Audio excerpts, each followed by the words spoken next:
Chapter Interlude, the dream that felt empty. Before we go further up the mountain with Nico, we need to understand why he was truly there. 2 years before, Nico had scored the winning goal for his borough team in the regional final. The stadium, if you could call the park bleachers a stadium,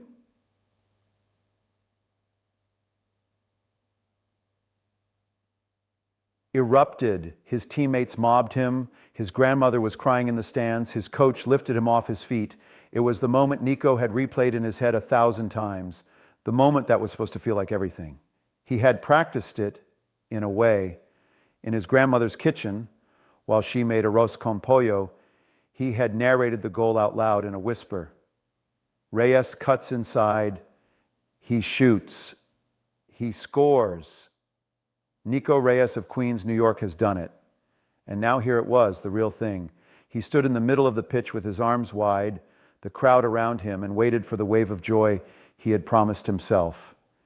It came, it was real, it was wonderful. And it lasted about 45 seconds. Then from somewhere behind his ribs came a quiet and uncomfortable question. Now what? He smiled for his teammates. He hugged his grandmother. He went home a champion. But that night, lying on his bunk in the room he shared with his older cousin, he felt something he could not explain to anyone. Because how could the kid who just scored the winning goal possibly feel empty? That feeling was the real reason he had climbed the mountain. A question to carry. A player scores the perfect goal and stands at the center of the pitch. He asks the stadium, "Am I there yet?" The stadium goes quiet. Where's the player?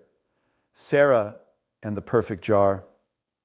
In a village famous for its honey, a beekeeper named Sarah had spent her whole life searching for the perfect jar. Honey so pure, it would prove she was the greatest beekeeper who ever lived. One spring she found it. She made it. She tasted it.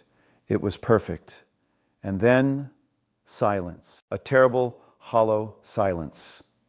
She had imagined the perfect jar would be like a warm room she could live in forever. Instead, it was a window, and through the window she could see all the questions she had been putting off. Sarah sat with her empty jar for a long time. Then she went outside, found her bees, and started again, not chasing perfection, just caring for her hives. The honey she made that year wasn't perfect, but it tasted like someone who had finally stopped running.